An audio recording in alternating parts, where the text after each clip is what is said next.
इस शहर में कॉन्सुलेट खोलने वाला पहला देश भारत ही था और तब से यह शहर हमारे संबंधों के कई माइलस्टोन का साक्षी रहा है।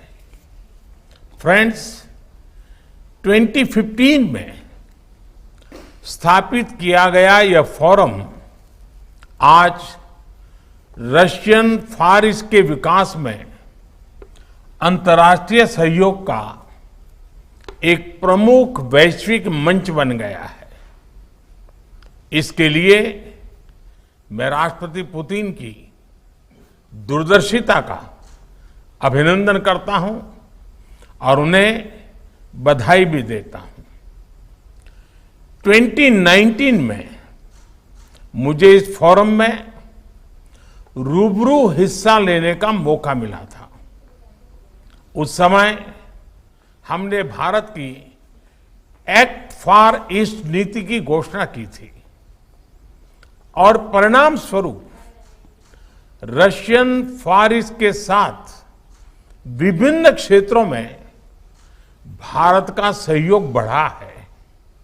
आज यह नीति भारत और रूस की special and privilege strategic partnership की एक प्रमुख स्तंभ बन गई है। फ्रेंड्स, चाहे हम इंटरनेशनल नॉर्थ साउथ कॉरिडोर की बात करें,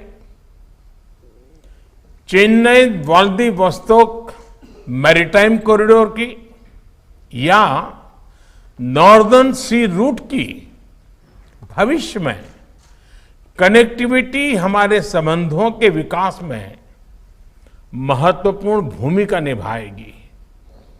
भारत आर्कटिक विषयों पर रूस के साथ अपनी भागीदारी को मजबूत करने के लिए इच्छुक है।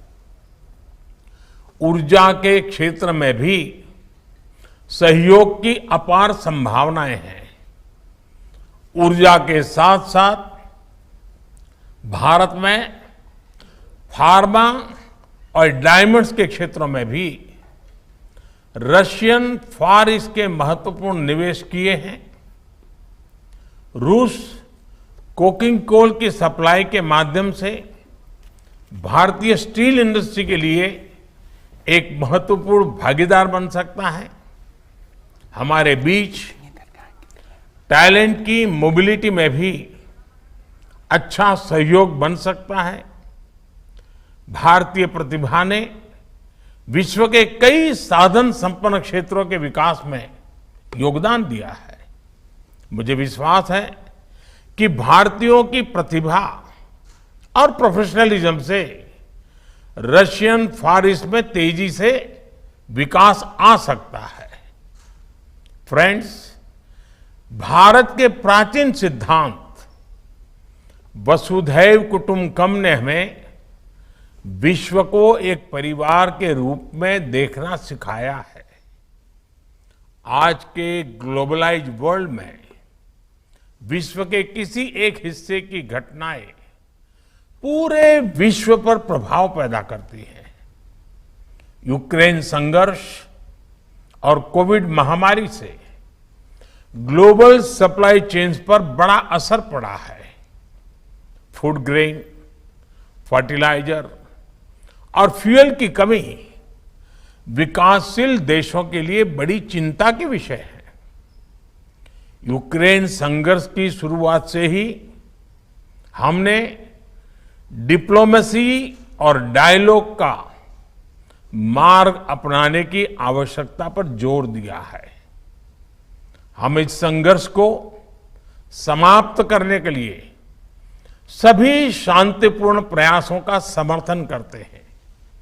इस संबंध में हम अनाज और फर्टिलाइजर के सुरक्षित निर्यात संबंधित हाल की सहमति का स्वागत भी करते हैं। मैं एक बार फिर राष्ट्रपति पुतिन का धन्यवाद करता हूं कि उन्होंने मुझे इस फोरम को संबोधित करने का अवसर दिया और इस फोरम में उपस्थित सभी भागीदारों को हार्दिक शुभकामनाएं देता हूं। बहुत बहुत धन्यवाद। Like, share and subscribe Prime Samachar.